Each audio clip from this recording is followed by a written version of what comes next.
Bonjour Kimi Seba. Bonjour à vous. Merci d'accepter cette invitation. Vous êtes président de l'ONG L'Urgence panafricaniste. Vous êtes écrivain, journaliste, chroniqueur, entre autres. Moi, avant de commencer ce débat, j'aimerais bien resituer un petit peu la définition du panafricanisme. Qu'est-ce que c'est le panafricanisme? Le panafricanisme, déjà, bonjour à vous. C'est un plaisir d'être avec vous dans cet entretien. Le panafricanisme, c'est l'unité des diverses formes d'africanité, dans l'objectif d'obtenir collectivement notre souveraineté et de pouvoir peser dans ce concert des nations où seuls les blocs civilisationnels se font entendre. C'est comprendre la nécessité d'agir dans l'optique de l'unité.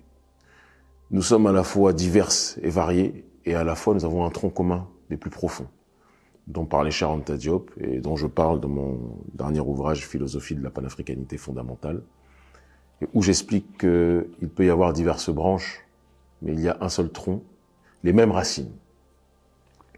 Et donc le panafricanisme, c'est ça, c'est comprendre que on a nos spécificités. Le Congolais, le Royaume Congo, c'est le Royaume Congo. Il y a le Nigeria, il y a le Bénin, il y a le Togo, il y a le Sénégal, il y a le Mali. C'est des cultures diverses. Il y a l'Éthiopie, il y a l'Afrique du Sud, etc., etc. Je ne vais pas tous les citer, sinon on va faire toute l'émission. Mais dans ces diversités, il y a une richesse commune et une racine commune. C'est très important de le préciser.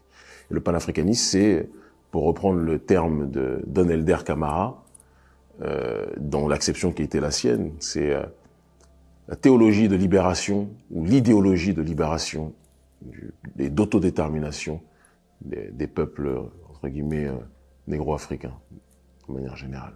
Dans l'émission Le Lamal Show, tu as dit « La couleur de peau n'est pas une opinion politique ». Et je voulais que tu développes un petit peu cette idée-là. Mon combat, déjà je passe la paix à Lamal, c'est mon frangin que j'aime énormément. Ce que j'entendais par là, et ce que je pense du plus profond de mon âme, c'est que tout le monde sait que je mène un combat pour mon peuple en priorité, et je ne vais jamais le renier. Mais mener un combat pour ses semblables n'empêche pas de comprendre que la justice est transraciale, elle va au-delà d'une question d'épiderme, va au-delà d'une question de peuple. Tous les peuples de l'humanité sont confrontés à des problèmes sur certains points qui peuvent être similaires, sur d'autres points qui peuvent être divers. Et on peut avoir des gens qui luttent contre l'impérialisme qui sont des plus blancs, et on peut avoir des gens qui luttent en servant l'impérialisme et qui sont les plus noirs. Je prends un exemple simple aujourd'hui. Moi, quand je vois des personnes comme Alassane Dramane Ouattara, président de Côte d'Ivoire, ou Macky Sall, président du Sénégal, ils sont noirs, comme moi, comme mon pull. Mais leur négritude, leur noirceur ne les range pas du côté des opprimés, ça les range profondément du côté des serviteurs de l'oppression. De l'autre côté, tu vas avoir des gens comme mon ami l'avocat Juan Branco, qui sont blancs, et dans la blancheur qui est la leur, ce sont des gens qui se battent pour la justice, profondément. C'est quelque chose d'ancré viscéralement en eux. Donc je ne peux pas ranger le bien d'un côté et le mal de l'autre. Simplement, maintenant, si on doit rentrer dans une dimension beaucoup plus philosophique et métaphysique, il y a une constatation qui est des plus évidentes. C'est que l'Occident, en tant que civilisation, a commis aux quatre coins du monde ce qu'aucune civilisation n'a commis vis-à-vis du reste de l'humanité. Il y a une dimension profondément barbare et violente dans la civilisation occidentale et dans son approche, dans son rapport à l'humanité dans sa globalité. Et ça, c'est important quand même que l'on puisse le dire. Et donc, le bien ne peut pas être circonscrit à une couleur de peau, le mal circonscrit à une couleur de peau, mais cela n'empêche pas de se rappeler de l'histoire et de constater que la civilisation occidentale est quand même porteuse du chaos, aussi bien au sens métaphysique que physique. Il y a certains écrivains qui écrivent que, par exemple, la blanchité, il y a une dimension, avant tout, non pas de la couleur, mais sociale et politique. Et la question que j'aimerais vous poser, c'est qu'est-ce qu'être noir ?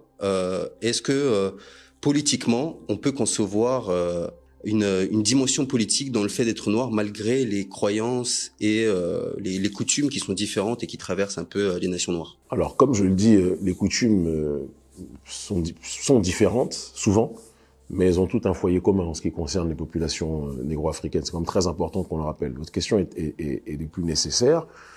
Je dirais que, et pour reprendre les propos de d'un théoricien que j'aimais profondément, paix à son âme, et je salue son fils aussi qui nous regardera sans doute, un ami, Stokely Carmichael Kwame Touré, qui disait que être noir, c'est aussi une identité politique, parce que l'Occident a circonscrit des populations, les a incarcérées dans le cadre de leur épiderme.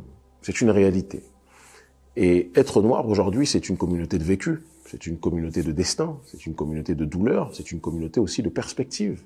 Alors maintenant, est-ce que le prolétaire noir du ghetto a la même réalité que le prolétaire noir qui est à l'Assemblée, pas le prolétaire, mais que le bourgeois noir qui est à l'Assemblée nationale ou autre, dans les brutalités policières, si on vous contrôle dans la voiture, oui, c'est possible. Parce que quand on voit un noir dans une belle voiture, on se dit toujours, on se dit pas c'est quelqu'un qui est un bourgeois ou autre, on se dit c'est peut-être un dealer, c'est peut-être ceci, c'est peut-être cela. Donc il y a des communautés de destin à l'échelle micro. À l'échelle macro, je dirais que quand vous allez aux quatre coins du monde, et c'est ce que nous faisons par le biais de notre ONG, vous allez voir les aborigènes d'Australie, qui sont des noirs de là-bas. Vous allez voir les Mélanésiens, vous allez voir les Dravidiens en Inde, vous allez voir les Afro-Colombiens en Amérique du Sud ou les Afro-Brésiliens, etc. Et vous allez voir les Africains en Occident et en Afrique. Il y a une communauté de destin qui est indéniable. Et donc, enfermer des gens dans leur seule identité épidermique est, à mon sens, une erreur, parce que ça ne résume pas tout, mais ça fait partie tout de même d'une problématique qui doit être importante, que l'on doit traiter profondément et avec attention. Le noir des États-Unis, le noir de France, le noir d'Angleterre, le noir d'Europe de manière générale, le noir d'Océanie, le noir du Moyen-Orient, ils sont confrontés à des problèmes d'hostilité vis-à-vis de leur couleur de peau qui existent aujourd'hui dans ce monde. Quand l'écrivaine Rosa Oumel Plourib, afro-colombienne, parlait dans son livre phare, La férocité blanche, qui avait été un best-seller à l'époque, elle parlait de la suprématie caucasienne, de la suprématie du monde blanc. Cela ne signifie pas que tous les prolétaires blancs sont responsables de cela, parce qu'eux-mêmes sont traités comme des nègres par l'élite occidentale. Et ça, c'est important qu'on le dise. Mais il y a un racisme, et je ne le dis pas dans un cadre victimaire, parce que je méprise cela, mais il y a un racisme vis-à-vis des populations mélanodermes aux quatre coins du monde que l'on doit être capable de dire de manière très décomplexée, de manière très simple. Maintenant, moi, je ne pense pas que c'est en mendiant ou en étant dans des histoires d'antiracisme béat, oui, s'il vous plaît, aimez-nous, on va faire du testing à l'entrée de restaurants ou de autres pour moi, ça ne m'intéresse pas cela. Moi, je pense aussi que les populations mélanodermes, les populations noires de manière générale, doivent se prendre en charge, doivent se responsabiliser, doivent se structurer en communauté, doivent tendre la main à ceux qui leur tendent la main, mais doivent surtout comprendre la nécessité de compter sur elles-mêmes. De l'exclusion de peuples par d'autres naît la volonté pour les peuples exclus de se constituer leur propre puissance. Et c'est un petit peu l'essence de mon dernier ouvrage, Philosophie de la panafricanité fondamentale. Il y a quelque chose que vous avez dit voilà, chacun, on va dire, que ce soit des Noirs qui sont issus des minorités de différents pays ou des Noirs en Afrique, etc. Chacun, on va dire, a des enjeux ou des luttes différentes ou des discriminations, vivent des discriminations parfois différentes. La question que j'aimerais poser, c'est... Mais il y a une communauté de destin quand même. Comment on crée du lien, justement, entre des banlieusards, par exemple, qui se disent, voilà, moi je lutte contre la violence policière du fait que je sois noir, ou le prolétaire africain qui est... je sais pas, assujettis au travail imposé par les multinationales, par exemple. Mais j'ai envie de dire que la pieuvre a plusieurs tentacules, mais la pieuvre reste la même. Ceux qui imposent le racisme systémique en Occident vis-à-vis des populations noires dans les ghettos, ou même au-delà des ghettos, parce que c'est pas circonscrit en réalité, comme je disais tout à l'heure, à une dimension uniquement sociale. C'est la même pieuvre qui a d'autres tentacules, qui asphyxie et qui agit dans une démarche de prédation via les multinationales sur le continent africain. On parle de l'oligarchie néolibérale. Et l'oligarchie néolibérale, dont on pourrait parler d'ailleurs du danger de la nocivité vis-à-vis de tous les peuples de l'humanité. Quand tu vois les gilets jaunes qui marchent dehors aujourd'hui, c'est contre cette oligarchie néolibérale qu'ils combattent, avec des problématiques diverses et variées, différentes des nôtres. Quand je parlais tout à l'heure de la communauté de destin, c'est que la population noire que tu vois ici, c'est les fils et filles. Moi, je suis né en France. À la base, et c'est quelque chose qui n'est pas un secret, mon père est un médecin qui a été ruiné très tôt à son commencement parce qu'il a ouvert un cabinet dans des patelins à l'époque où, comme dirait l'autre, les négros n'étaient pas à la mode, si je dois employer ce terme. qui a mis des années avant de pouvoir rembourser ce qu'il avait pu obtenir en termes de crédit. Quand mes parents ont vécu un moment de leur vie éloignée, j'ai été élevé par ma mère, je suis arrivé en région parisienne avec ma mère seule. Très tôt, j'ai été livré à moi-même. Quand j'ai été mis dehors, beaucoup de gens te disent, j'ai vécu dehors. J'ai connu le dehors plus que beaucoup de gens. Donc, socialement, l'exclusion sur le terrain à la fois ethnique, sur le terrain social et sur un certain nombre de points, je l'ai connu. Je suis rentré après en Afrique. Et en rentrant en Afrique, j'ai été confronté à des réalités différentes parce que l'exclusion sociale, l'oppression sociale est bien plus violente en Afrique qu'elle l'est évidemment, ce qu'on appelle les ghettos ici, c'est les 3 étoiles ou 5 étoiles pour les vrais ghettos en Afrique. Tu comprends? Sauf qu'en Afrique, je comprends aussi que ceux qui sont les prédateurs, ils ont le visage noir comme moi. Donc ça te montre la complexité, en réalité, de la question de l'oppression qui touche nos populations, et ça te fait comprendre aussi que la dynamique de prédation économique est quelque chose qui doit être pris en considération. Mais c'est cette prédation économique qui est aussi la racine de l'exclusion de nos populations ici. C'est très important de le dire. Tu as dit que tu as connu l'exclusion en France. T'es venu, ça fait combien de temps que t'es en Afrique? Je suis rentré en Afrique maintenant il y a 12 ans. Il y a 12 ans. Alors, la question que j'aimerais te poser, c'est est-ce que c'est cette exclusion, ou quelque part cette frustration qui a créé ta conscience politique? Et la deuxième question, c'est, après moi j'observe, et c'est un avis tout à fait subjectif, sur différentes personnes qui ont vécu des frustrations tout à fait légitimes et qui en font une lutte, mais que parfois je ressens dans leur réflexion que leur frustration dépasse leur lutte. Je sais pas si tu vois ce que je veux dire. Je comprends très bien. Ils se font. Alors dans ce cas, c'est plus une lutte, c'est une thérapie qu'ils font. C'est une question très importante que tu poses. Moi, je pense que quand je te disais tout à l'heure de l'exclusion d'un homme par un homme, naît la volonté pour l'homme exclu de se constituer sa propre puissance. C'est un phénomène humain. Celui qui a été victime d'injustice a une obsession pour rétablir l'équilibre. Et pour que cette justice puisse être établie maintenant, il y a la question de est-ce que tu te laisses bouffer par l'injustice que tu as vécue et donc tu n'es plus dans une quête de justice mais dans une logique de vengeance. Et dans ce cadre-là, tu es dans une optique essentialiste aveuglante où tu réussis à sublimer ta douleur et en réalité conjuguer celle-ci avec la volonté d'équité et de justice en n'appliquant pas ce que toi tu as vécu vis-à-vis des autres en étant dans une dynamique essentialiste comme ceux qui t'oppressent l'ont été vis-à-vis de toi. Et c'est là où le débat véritablement se crée. Tous ceux qui m'ont vu commencer au départ m'ont vu commencer dans une dynamique beaucoup plus violente. J'ai commencé l'activisme politique il y a maintenant, j'ai 41 ans, j'avais 19 ans. C'est important qu'on le dise. On m'a connu médiatiquement en France, j'étais beaucoup moins connu qu'aujourd'hui, mais on m'a connu médiatiquement en France, j'avais 23 ans, 24 ans, dans une dynamique beaucoup plus réactionnaire, beaucoup plus en adéquation avec l'âge qui était le mien, où j'avais des connaissances déjà, je pense, qui étaient sur certains points avancés, mais il y avait la colère de la jeunesse, il y avait une volonté de vous m'essentialiser, mais pour notre couleur de peau, on va vous rejeter aussi de la même façon, le boomerang. Puis après, le temps passe, les voyages se multiplient, la rencontre des divers peuples se multiplie.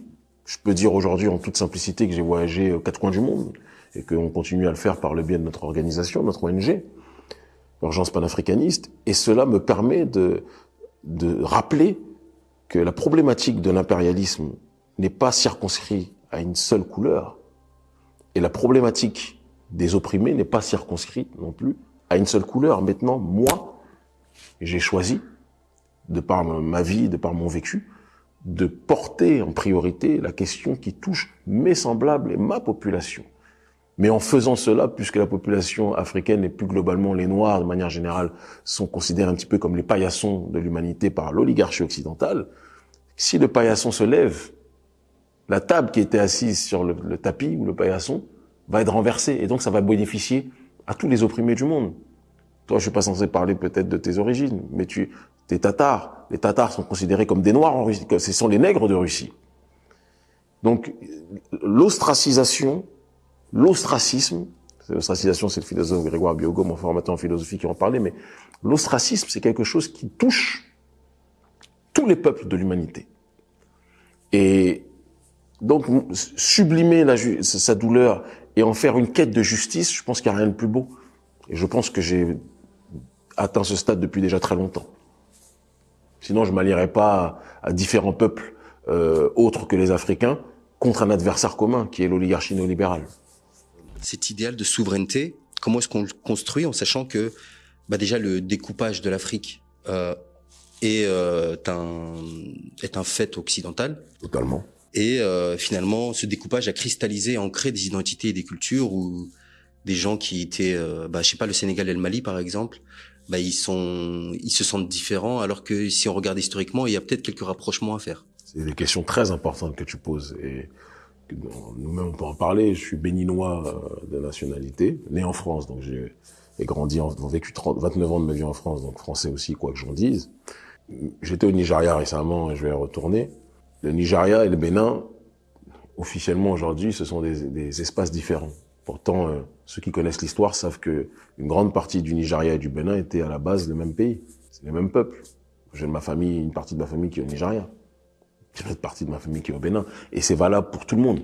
Donc en Afrique, donc il est évident que quand je parle de souveraineté, je ne m'appuie pas sur les frontières qui ont été conçues à la conférence de Berlin en 1884 et 1885. C'est une souveraineté qui doit être redéfinie. Mon logiciel et ma réflexion est de dire que ce n'est pas tant les espaces définis par la conférence de Berlin qui doivent être entendus, écoutés et respectés, mais c'est l'homogénéité culturelle, c'est-à-dire qu'il y a des groupes ethniques qui ont leur réalité, qui ont leur spécificité. Tout à l'heure, je te parlais du royaume Congo. On va pas se lever un jour aujourd'hui et effacer la réalité historique de ce royaume. On va pas se lever aujourd'hui et effacer la réalité historique de l'ancien royaume, l'ancien empire du Mali. C'est pas possible. Maintenant, ce qu'il faut, c'est comprendre que ces différents espaces ont, comme l'expliquait Cheikh Anta Diop, et comme je l'explique dans mon livre Philosophie de la panafricanité fondamentale, ont des points communs, ont des racines communes. Il y a une unité métaphysique de nos peuples, réelle dans leur conception, dans leur architecture même spirituelle en tant que telle, et traditionnelle. Et on doit être capable d'additionner ces diverses mosaïques pour rentrer dans le cadre de l'État fédéral. Tu vois, aux États-Unis, le Wisconsin, c'est pas la Californie. Tu vois ce que je veux dire? Mais cette addition d'États fédéraux crée les États-Unis d'Amérique. Pourquoi ce qui est valable, alors j'ai pas envie de leur ressembler sur plein de points, mais sur ça c'est intéressant. Pourquoi ce qui est valable pour eux ne le serait pas pour nous? Pourquoi il n'y aurait pas une addition de, par exemple, le Royaume du Congo, l'Empire du Mali, le Dahomey, etc., l'Éthiopie et tout ce qui s'ensuit qui pourrait se constituer en respectant les homogénéités ethniques, en respectant les réalités ethniques. Parce que c'est quelque chose chez nous qui est important. Ethnie, c'est famille. Les familles ont un sens. Moi, j'y crois profondément. Je crois en cette diversité ethnique de l'Afrique. Mais je crois que cette diversité n'est rien d'autre que la multiplicité des branches avec un tronc commun. Et la puissance d'un arbre, c'est d'avoir plein de branches avec plein de fruits, mais un tronc commun et une racine commune. C'est la vision qui est la nôtre. Et c'est ce que j'essaie de développer dans mon ouvrage. Dans tes discours et dans tes livres, tu parles, ou en tout cas t'aspires à un monde multipolaire. Moi, la question que j'aimerais te poser en prenant un exemple actuel, c'est que, par exemple, quand je regarde le conflit en Ukraine, je me rends compte que finalement, la voix qui compte, on va dire, ce sont la voix politiquement, je parle, c'est la voix des grandes nations entre guillemets. Ce qu'on entend par grandes nations, c'est les nations occidentales, la Chine, la Russie.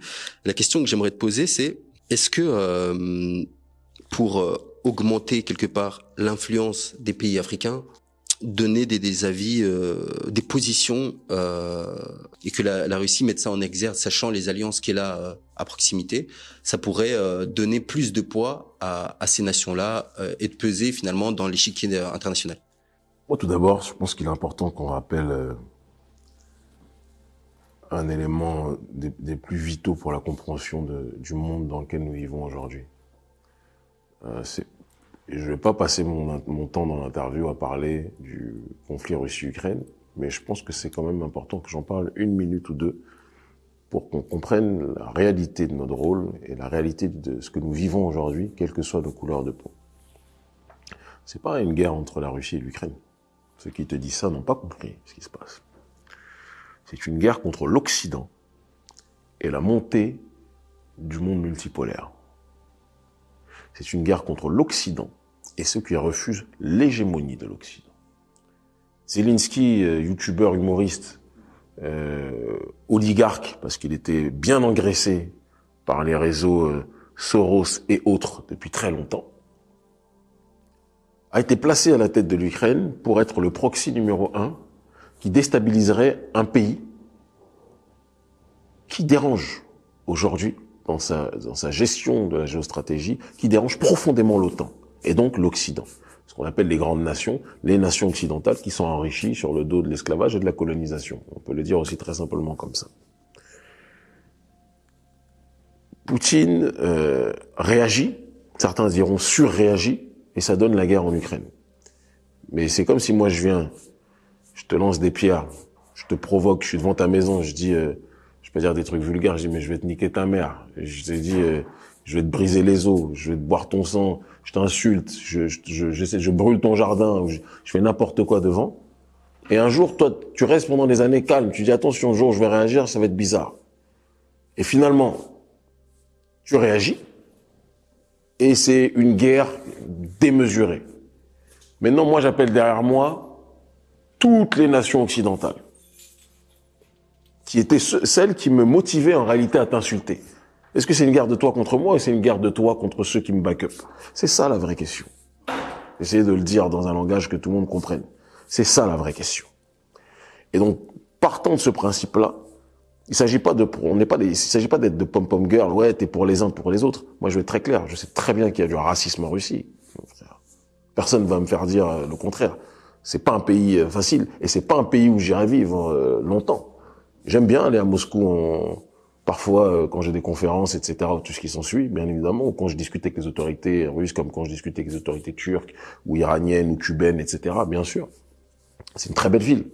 Mais je ne confonds pas mon statut de leader d'opinion africain, qui est apprécié à cause de son influence en Afrique, avec le traitement de mes frères, qui vivent parfois des grandes difficultés là-bas à Moscou. Il faut qu'on soit capable de le dire.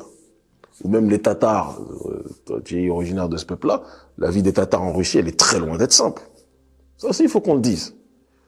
Donc il s'agit pas de oui, les gens c'est les anges, les autres c'est des méchants, etc. Non, ça, ce serait du bullshit. La vraie question, c'est, il y a une guerre des mondes. Et dans cette guerre des mondes, la vraie question, c'est plus le capitalisme contre le communisme. C'est une guerre à la fois physique et c'est une guerre à la fois métaphysique. C'est la guerre du modernisme contre la guerre du monde traditionnel.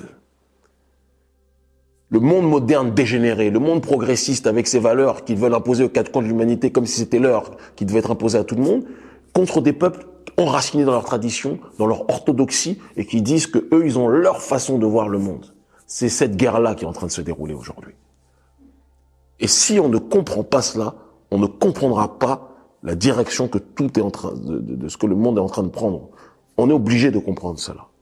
C'est plus capitaliste contre communiste, c'est globaliste, progressiste, moderniste contre le bloc traditionnel. Et c'est pour ça que tu vas avoir des peuples qui sont très différents.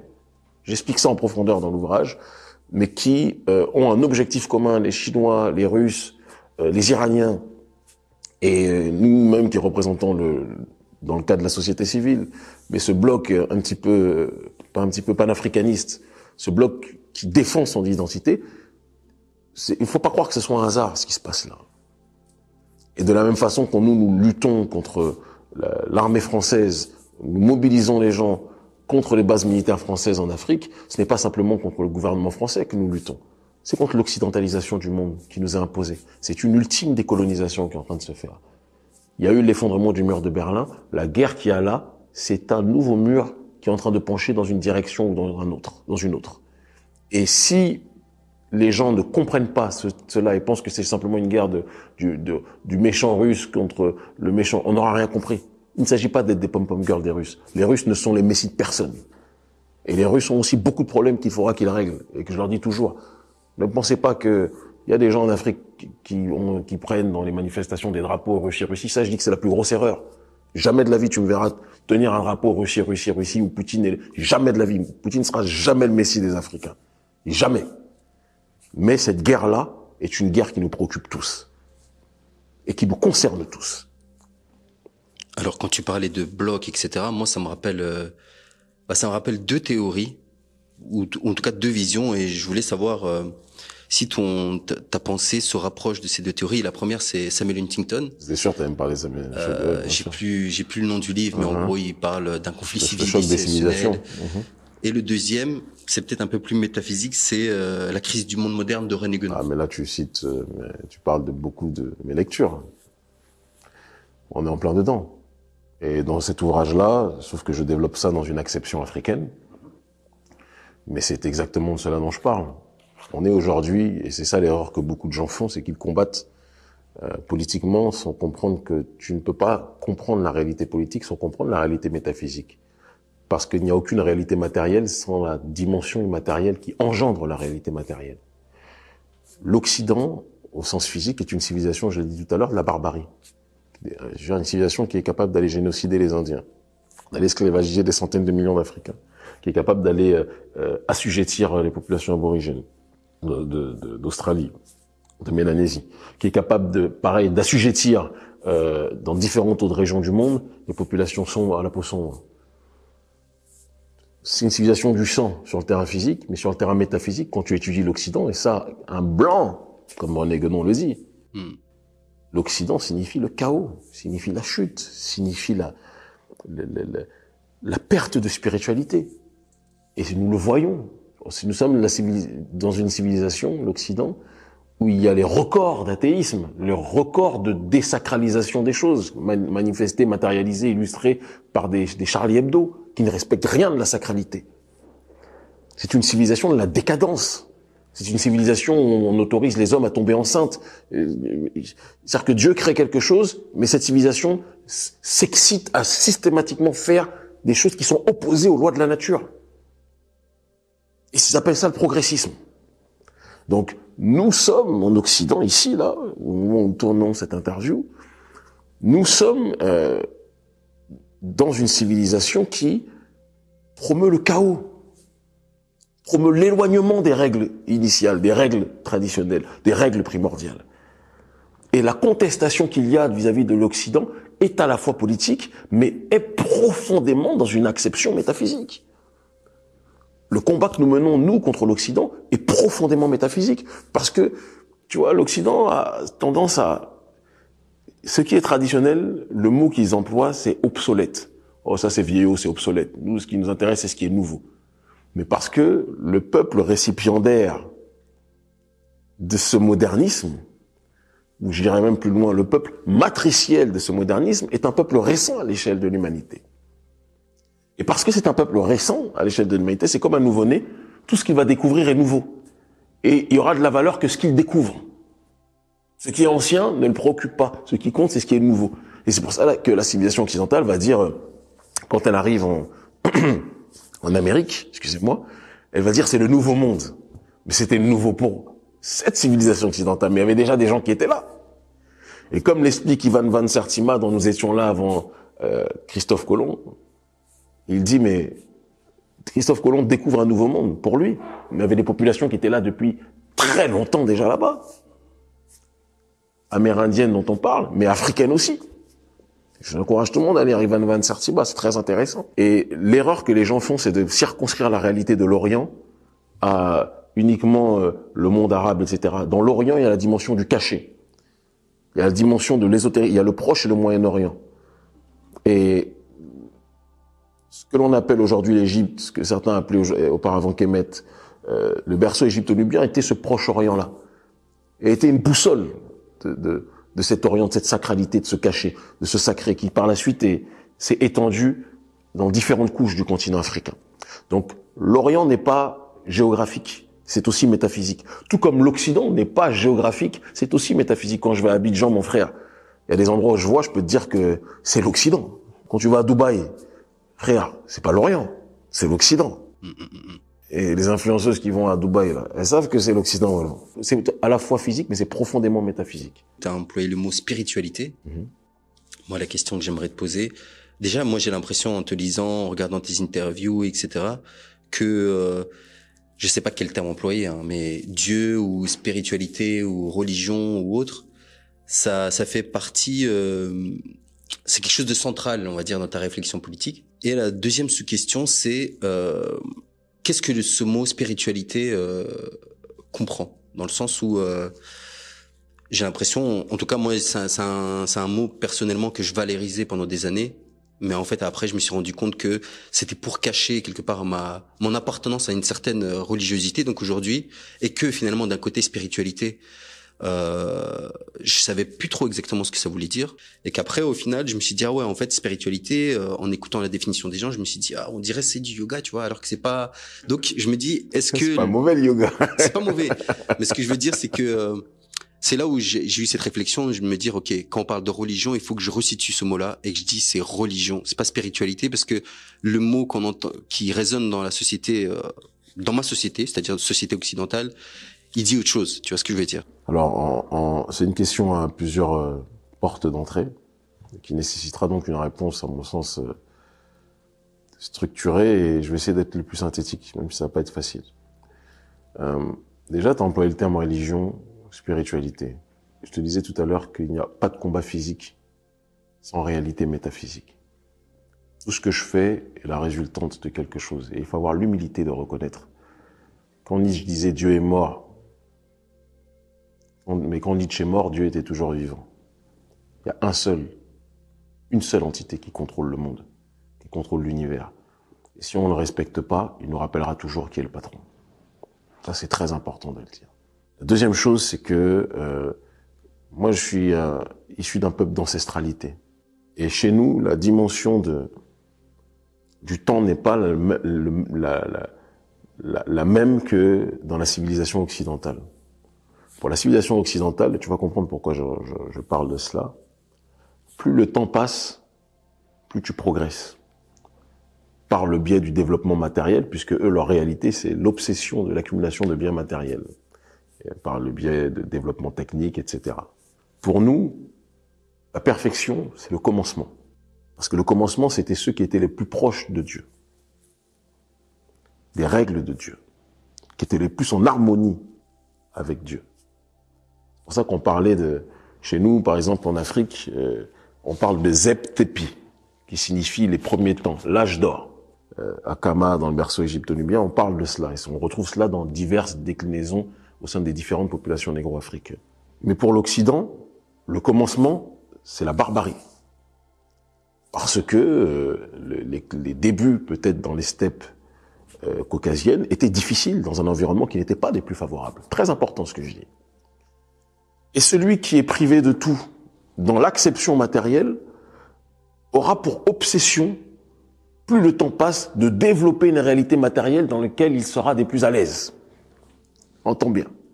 Là où celui qui est né dans un environnement sur le terrain matériel favorable aura beaucoup plus de faculté à développer un rapport à l'immatériel profond. Ce que certains vont appeler l'animisme, ce que certains vont appeler l'ésotérisme maladif, etc., etc. Donc ce sont des réalités déjà, sur le terrain conceptuel, différentes. Tu as parlé tout à l'heure de religion et de spiritualité. Spiritualité, spiritus, esprit. L'esprit suprême, c'est le créateur, c'est le seigneur des mondes, c'est le seigneur de l'univers, celui qui n'engendre pas et qui n'a pas été engendré. Religion vient de religiare, qui signifie relier. Pourquoi relier? Parce qu'au commencement de l'humanité, nous étions un peuple d'esprit, on n'avait pas besoin de livres, on était en harmonie avec les règles de Dieu. Mais au fur et à mesure que le temps a passé, dans la perception occidentale, ils disent que c'est le progrès. Mais dans la réalité spirituelle, plus le temps passe, plus tu te perds, plus la tradition initiale primordiale se délite. Et donc, c'est comme si Dieu, par sa miséricorde, il aime tellement l'humanité, qu'il envoie des cordes pour rattacher les gens qui se sont perdus, qui avaient le fonctionnement initial, la tradition primordiale, initiale, mais qui ont fini par l'oublier, et donc on renvoie des éléments. Les oiseaux, ils n'ont pas de livre pour prier. Les poissons, ils n'ont pas de livre pour prier.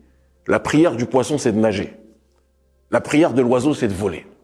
Dans ma conception, dans notre conception négro-africaine, pourquoi l'aspect spirituel a beaucoup plus d'importance, et même ceux qui sont dans les religions dites révélées ou abrahamiques sont dans cette dimension beaucoup plus soufie.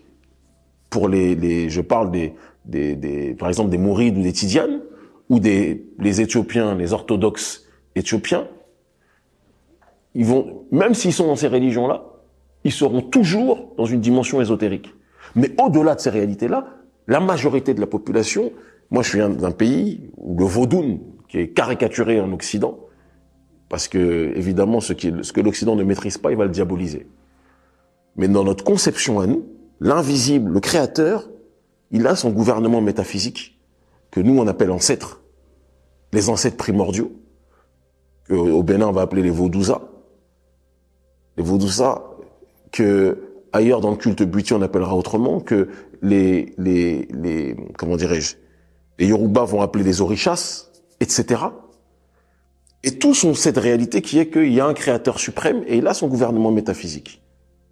C'est notre dimension. Vous allez appeler ça, ouais, eux ils aiment les esprits. Mais ces esprits, c'est le même message. C'est la même racine. Et c'est les gens qui veulent créer des divisions pour des questions de pouvoir. Mais notre peuple est profondément comme cela. Et moi, je réagis, j'agis toujours en conformité avec ce gouvernement métaphysique du Créateur. C'est-à-dire que j'essaye, ça veut pas dire que je suis parfait, je fais plein d'erreurs. Je peux être dans les foutaises, dans ma mentalité, parfois je suis plus proche d'un Tupac que d'un gardien de tradition initiale, faut qu'on soit clair aussi. Mais, et je l'assume complètement, ce gouvernement métaphysique que les Africains appellent les ancêtres, c'est pas juste parce que quelqu'un est plus vieux que moi, si Blaise Compaoré meurt demain, dans 10 ans, 20 ans, on va pas commencer à prier Blaise Compaoré en disant « Oh, c'est un ancêtre ». Ça n'a rien à voir avec ça. On parle des ancêtres primordiaux. Ce que toi, dans ta conception, tu vas appeler les anges du gouvernement originel du Créateur. Tu comprends ce que je veux dire? Il y a une correspondance. Fridtjof Schuon, auteur métaphysicien, parlait de l'unité fondamentale des spiritualités et des religions. Tu lis beaucoup de Sophie, hein? Et je lis surtout beaucoup de métaphysique. D'accord. Et dans de cette métaphysique-là, je lis des gens qui vont être des vaudous, des vaudous, je lis des gens qui sont dans le buti, je vais lire des gens qui sont dans le soufisme, je vais lire des gens qui sont dans l'orthodoxie chrétienne. Je lis partout. Tu me demandais ce que je suis, je me considère comme profondément métaphysique et métaphysicien. En ce sens-là, et cet ouvrage-là est un ouvrage de métaphysique dans la conception africaine, profondément, mais qui relie la métaphysique à la politique. C'est ça la dimension qui est la mienne. Dans une interview accordée à Think Your View, tu disais « Rentrer en Afrique m'a permis d'avoir plus de distance critique sur la question des confrontations entre identités et de beaucoup plus analyser la problématique des classes. » Qu'est-ce qui a changé? Comment t'as agencé ta pensée? Et quelle est la réalité que tu découvres en termes de classe, si je comprends bien, en Afrique? Quand tu vis en Occident, tu es traité en fonction de ta couleur de peau. Moi, je t'ai dit que mon père est un médecin qui a été ruiné très tôt, qui a remonté la pente longtemps après. Mais médecin quand même. Ma mère autodidacte, qui par la suite, après femme de ménage, qui après en a bavé, et qui a fini par faire auxiliaire de puriculture, après elle a fait le concours d'infirmière, etc., etc. Mais mes parents donc sont pas des gens bêtes, ils sont pas des gens non éduqués. Enfin, on peut ne pas faire des études et être très intelligent, ce n'est pas la question. Mais j'ai toujours été traité comme un citoyen de seconde zone, par ma couleur de peau. Aujourd'hui, c'est à la mode de parler des contrôles au faciès ou de la brutalité policière. Mais nous, on a vécu la brutalité policière, il n'y avait pas les réseaux sociaux. La négrophobie que j'ai connue en province ou en arrivant en région parisienne, elle était des plus violentes. Tu comprends ce que je veux dire? Donc, on me jugeait pas sur mon rapport social, on me jugeait sur ma couleur de peau. Sur ma réalité sociale, on me jugeait sur ma couleur de peau. Et de la même façon, quand je suis arrivé en Afrique, j'ai été confronté à des réalités que je ne pouvais pas nier, qui était qu'il y avait une minorité qui se gavait, elle était noire cette minorité, il y avait une majorité qui vivait en dessous du seuil de pauvreté. On est dans des pays où aujourd'hui les gens vivent avec moins de 100 à 150 euros par mois. Est-ce que c'est normal? Donc, je ne peux pas être aveugle à la réalité des différences de classe sociale quand j'arrive en Afrique, sous prétexte que je me bats aussi pour la défense des populations noires aux quatre coins du monde. En Afrique, j'étais obligé de m'imprégner de la réalité des différences de classe sociale, parce que c'est trop grand. Je vais avoir des gens qui ont des maisons que même en Europe, même les présidents n'ont pas. Qui quand ils sont riches, c'est une richesse qui te donne envie qui te donne des pulsions meurtrières même. Et tu vois d'autres personnes qui s'accotoient des personnes qui vivent en dessous du seuil de pauvreté, qui sont des serfs, qui sont des esclaves. Et ça te rappelle que le capitalisme est la racine de l'esclavage. Ça fait pas de moi un communiste ou quoi que ce soit, etc. Mais ça fait de moi quelqu'un qui analyse la réalité sociale. Et je pense que, d'ailleurs, c'est ce que j'explique dans mon ouvrage. Moi, je conceptualise ce que l'on appelle l'alodo. L'alodo, dans ma langue, en fongbe, ça veut dire l'entraide. Moi, je crois en un solidarisme endogène. On n'a pas attendu Karl Marx et sa longue barbe pour connaître la réalité des classes, de l'unité et des différences de classe sociale et de la nécessité de la solidarité, insérée, enracinée dans la dynamique de la tradition. Et donc, d'ailleurs, c'est par hasard, aujourd'hui, mon organisation travaille avec le Parti communiste béninois. C'est le parti dont je me sens le plus proche. Et si dans le cadre de prochaines échéances politiques institutionnelles dans les années à venir, on doit agir, le Parti communiste ne sera pas loin de notre réalité, parce que c'est dans le logiciel, même si on peut avoir des nuances et des différences, mais c'est politiquement la structure dont je me sens le plus proche. Je peux pas faire semblant que les différences sociales sont des plus criantes. Et Frantz Fanon disait que il arrivera un moment où le colon blanc partira, mais sera remplacé par le colon noir. Et le prédateur sur le terrain capitaliste sera noir de peau. C'est ce qui se passe aujourd'hui. Les oppresseurs de nos peuples en Afrique sont noirs. Ils agissent en concubinage incestueux avec l'oligarchie néolibérale blanche, mais ils sont noirs, frère. Il faut qu'on soit capable de le dire avec une grande simplicité. Donc, en Occident, je suis obligé d'être sensible à la discrimination raciale qui touche mon peuple, que ce soit en Europe, que ce soit aux États-Unis, ou même au Moyen-Orient, quand ça touche nos populations, ou en Asie, bien évidemment. Mais je ne nie pas, et je ne pourrai jamais nier, puisque j'y vis en Afrique. J'y suis 70% de mon temps, c'est en Afrique que je vis, tout le temps. Je ne peux pas nier que aujourd'hui, il y a des oligarchies noires qui sont le plus grand problème de notre peuple. Et il y a un adage qui dit qu'une civilisation, je le répéterai jamais assez, il y en a qui disent KS, tu le répètes trop, mais je le répéterai jamais assez. Une civilisation n'est détruite par l'extérieur que si elle est rongée de l'intérieur. Et c'est cette élite-là corrompue qui est le véritable problème. Tu dis que le capitalisme est la racine de l'esclavage.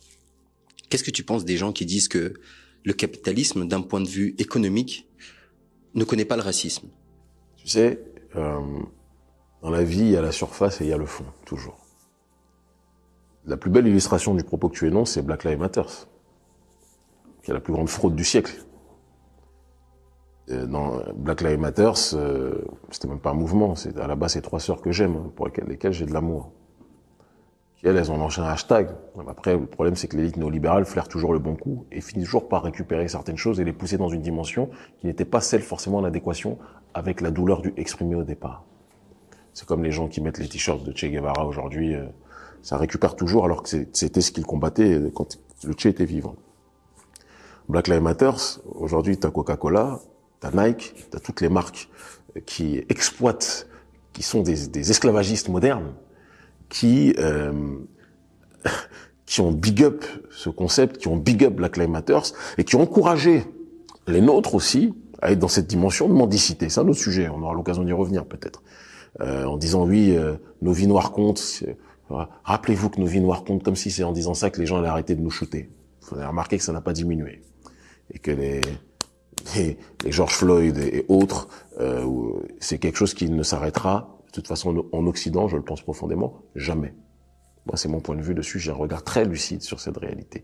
C'est parce que c'est consubstantiel à la dimension métaphysique et physique occidentale. Le chaos, le meurtre, tuer l'origine dans une dimension freudienne, tuer le père pour pouvoir exister. On peut aller très loin dans cette réalité, mais c'est ce que je pense. Black Lives Matter a été financé par toutes les multinationales occidentales, qui sont elles-mêmes les symboles de la servitude, et de la chosification de l'homme, de l'exploitation de l'homme. Les chaussures Nike, elles sont construites où, les choses, etc., etc., etc. On n'est pas en train de faire l'abbé Pierre en disant on est parfait, etc. C'est pas ça. Mais il faut qu'on puisse constater quand même la réalité. Toutes ces marques-là ont soutenu Black Lives Matter parce qu'il y avait aussi ce côté, en soutenant en surface, soi-disant la souffrance noire, ça leur permet de détourner l'attention par rapport à l'exploitation qu'ils font en masse des travailleurs qu'ils payent à des prix qui sont l'esclavage, qui constituent l'esclavage moderne. Donc il y a une hypocrisie viscérale et violente dedans, tout en étant des marques qui refusent quand les Noirs commencent à prendre le véritable contrôle de leur économie et à prôner un véritable pouvoir noir dont parlait Stokely Carmichael dans son ouvrage Black Power justement. Par exemple, les mouvements black nationalistes sont haïs par ces marques-là. Parce que les mouvements nationalistes noirs veulent la vraie autodétermination. Donc tout ça pour dire que le capitaliste connaît très bien la couleur de peau, mais il sait en jouer. Et c'est là où les capitalistes sont des génies. Et l'ultime forme du capitalisme qui est le néolibéralisme à la fois économique et sociétal. Économique dans la prédation à travers l'exploitation des petits travailleurs de diverses couleurs, des populations à la peau sombre et pas seulement. Et en même temps, la diffusion d'une vertu néolibérale où on défend les opprimés, soi-disant, on défend les causes des minorités. Je déteste ce terme. On est la majorité à l'échelle de l'humanité. La minorité, c'est pour nous faire croire que c'est toujours eux les patrons. Ça aussi, on peut développer cette réflexion. Donc, il y a un double standard. Il y a une connivence de surface et une exploitation de fond. Et ce qui compte, ce n'est pas la surface, ce n'est pas la carrosserie. C'est le moteur. Et donc, quand on dit que le capitalisme est la racine de l'esclavage, c'est une réalité. Je comprends les gens qui disent purée, enfin, on parle de nous. Tu vois ce que je veux dire? Quand ils voient ça à la télé, quand ils voient des trucs sur Netflix, etc., ils disent enfin, on parle des bavures policières. Mais on en parle comment? Des Noirs. Comment est-ce qu'on reste lucide? Ce que je veux dire, c'est, il y avait quelqu'un qui disait pour empêcher les peuples de raisonner, il faut leur imposer des sentiments. Forcément. Mais toi-même, tu viens de finir l'émission, là, on part. Parce que là, ce que t'as dit, là, t'as tout résumé. Pour les empêcher de raisonner, on impose la dictature de l'émotion. Et l'émotion est une diversion. Tu m'as parlé de Netflix, qui est l'un des plus grands outils aujourd'hui au XXIe siècle de l'ingénierie sociale pour détruire les peuples. Et je vais aller plus loin pour détruire notre peuple. Le message qui est diffusé dans Netflix, mon frère, c'est pas fait pour exalter l'autodétermination de notre population. C'est fait déjà pour diviser l'homme et la femme. Il faut bien analyser ce qui est fait. C'est fait pour pousser l'homme noir à aller dans une direction éloignée de sa propre ontologie, profondément. Et c'est fait pour pousser la femme noire à penser qu'elle n'a pas besoin de l'homme noir. Il faut bien analyser les films. Cette dictature de l'émotion, en s'appuyant sur des douleurs réelles qui existent, c'est quelque chose sur lequel on doit réfléchir profondément. Et ça, c'est le néolibéralisme sociétal. On a parlé tout à l'heure du néolibéralisme économique, à travers l'exploitation de masse des petits travailleurs, en Asie du Sud-Est, en Afrique ou ailleurs. Il serait intéressant que l'on parle maintenant du néolibéralisme sociétal, qui est une sorte d'impérialisme de la vertu, où ils prétendent défendre les bonnes causes, mais c'est jamais nous qui racontons l'histoire. Ou quand nous racontons l'histoire, on doit rendre des comptes à ceux qui financent l'histoire que nous racontons. Et donc, nous ne contrôlons pas notre propre narratif. C'est important de réfléchir sur ça.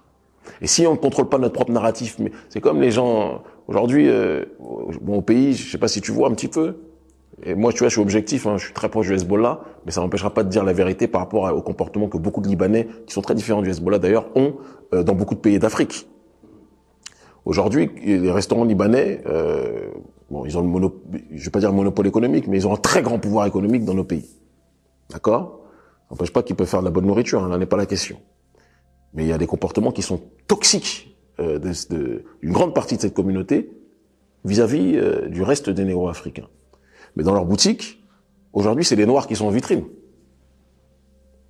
Mais celui qui prend l'argent, c'est pas le Noir. Les Noirs prennent les miettes. Comme à l'époque de la plantation. La plantation, c'est les Noirs qui sont là. Mais celui qui récolte les fruits de la plantation, parce qu'il dispose des moyens de production, c'est l'oligarque blanc. Comment est-ce qu'on germe cette graine, ça, dans la tête des gens que tu veux défendre? Je te dis ça parce que, par exemple, en Belgique, il y a un quartier qui s'appelle Port de Namur. C'est un arrêt de métro. Je connais très bien. Il n'y a pas de Noirs qui contrôlent, très peu de Noirs qui contrôlent les boutiques. Exactement. Et c'est frappant. Pourtant, c'est des Noirs qui travaillent, des Noirs qui consomment, etc. T'es allé jusqu'à Port de Namur, mais on peut aller à Château d'Eau, c'est à côté. En plus, c'est un lieu historique. Et à Bruxelles, il y a un lien à la fois colonial, historique avec le Congo, Totalement. etc. Et que moi, je me posais la question. Je me disais, qu'est-ce qui fait que les mecs, ils se disent pas, bon, en vrai, même s'ils sont 10, il y a notre pote, notre boug, il ouvre ça, on soutient lui. Tu vois ce que je veux dire? La vraie question, c'est que, et là, on rentre dans des questions internes, donc ça peut être gênant d'en parler avec toi, mais la vraie question, c'est quand un frère ouvre, est-ce que ses frères veulent qu'il réussisse? Ça, c'est une vraie question interne à notre communauté, qu'il faut qu'on soit capable de dire. J'ai un des frères dans mon média Afrique Résurrection, qui a une émission qui s'appelle Ubuntu Business, où il rappelle souvent que la réussite économique de notre communauté dépend de l'amour que nous avons les uns pour les autres. C'est une réalité. Et quand l'un des nôtres brille, les premiers qui vont attaquer l'un des nôtres, ça va être ses semblables. Tu sais, je vais aller même plus loin. Tout le monde sait, je suis fiché à la section antiterroriste aujourd'hui encore. Psartec. C'est mon ballon d'or.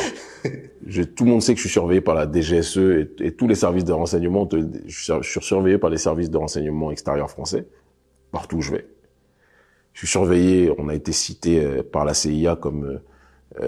pas par la CIA, par le secrétariat d'État américain, qui est l'équivalent du ministère des Affaires étrangères américain, moi et ma sœur Nathalie Yamb, comme étant les figures du sentiment anti-occidental en Afrique aujourd'hui, les figures principales.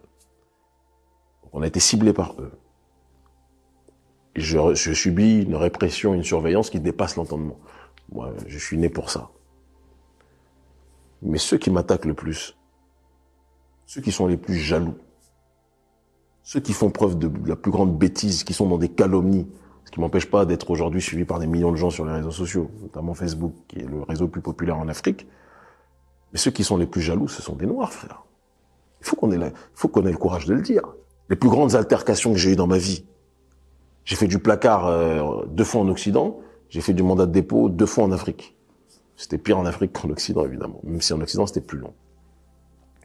Mais ceux qui m'ont fait le plus de mal, entre guillemets du mal, parce que je suis dur à cuire quand même, mais ce sont des Noirs. Les plus grandes calomnies, ce sont des Noirs. Je suis surveillé par tous ces services de renseignement, tu vas avoir des tartés, rageux, jaloux, qui comprennent pas pourquoi j'ai cette influence aujourd'hui dans le monde noir francophone, qui vont dire « Ouais, mais lui, c'est un Illuminati ou c'est un franc-maçon, comment t'expliques qu'il soit autant suivi, qu'il passe dans les médias, pourquoi on l'a pas tué ?» S'il dérange, pourquoi là? Parce qu'aujourd'hui, maintenant, la règle, c'est, si tu déranges, faut qu'on te tue. C'est-à-dire qu'il y a des Noirs, ils ont inséré dans leur esprit, faut que tu meurs vite. Et c'est là, après, on va te célébrer. Donc, je reviens maintenant, j'avais envie de dire ça, parce que ça me fait rire, en fait. Et je reviens maintenant par rapport à la réalité entrepreneuriale. Un Noir va ouvrir, il va réussir à réunir les fonds pour ouvrir une belle boutique. Ceux qui vont les premiers essayer de saboter son truc, ça va être des Noirs qui vont dire, mais pourquoi lui a réussi, pas moi? Donc on a aussi ce principe, pas tous, c'est en train de changer avec la nouvelle génération, mais il y a ce principe d'autodestruction qui est très présent chez nous. Des égos hypertrophiés créent malheureusement une destruction collective. Donc c'est pas les autres qui sont forts, c'est nous qui sommes désunis. Et ce travail-là, notamment de la logique de la panafricanité fondamentale, c'est rappeler que nous ne voulions ou pas, on peut être des doigts différents, mais nous sommes une seule main. Et quand nous nous serrons, et nous sommes proches les uns des autres, nous devenons un point. C'est cette réalité-là. Merci beaucoup. Une dernière question. Ton livre, il sort quand? Et c'est quoi le message de ton nouveau livre? Ce livre, donc, Philosophie de la panafricanité fondamentale, qui est le livre que j'ai mis le plus de temps, j'ai connu beaucoup d'épreuves en l'écrivant. Beaucoup d'épreuves. Les gens ne peuvent pas imaginer, mais comme je suis un soldat, je ne m'épanche jamais sur ces situations. C'est un livre de philosophie pure sur le panafricanisme, sur la conscience africaine, la conscience noire de manière générale, parce que ça parle aussi bien des aborigènes d'Australie, que des Dravidiens en Inde, que des Semangs en Asie, que des Africains, que des Afro-Américains, que des Afro-descendants en Amérique du Sud ou en Occident. Ça parle de la tradition et de l'autre monde qu'est le modernisme. Ça parle du progrès et des limites de cette idéologie qui nous a présentée comme l'avancement ultime de l'humanité. Ça parle du piège du matérialisme, de la nécessité de la compréhension de l'immatériel. Ça parle de la nécessité pour les peuples traditionnels de s'unir et de résister à l'hydre néolibéral, qui est la matrice quelque part de ce modernisme. Merci beaucoup Kémy Séba. Est-ce que tu as quelque chose à rajouter? Je pense que tout a été dit dans cette interview et je te remercie infiniment. Je pense que ça aussi c'est un message pour tous les médias communautaires, qu'ils soient hip-hop, qu'ils soient politiques, qu'ils soient ethniques ou autres. Il faut toujours approfondir les sujets, il faut faire un vrai travail de fond. Et je te remercie d'avoir fait un travail rigoureux, journalistique. Dans le cadre de cette interview, ça nous a permis d'exposer, de propager une réflexion qui nécessite de l'être. Merci infiniment.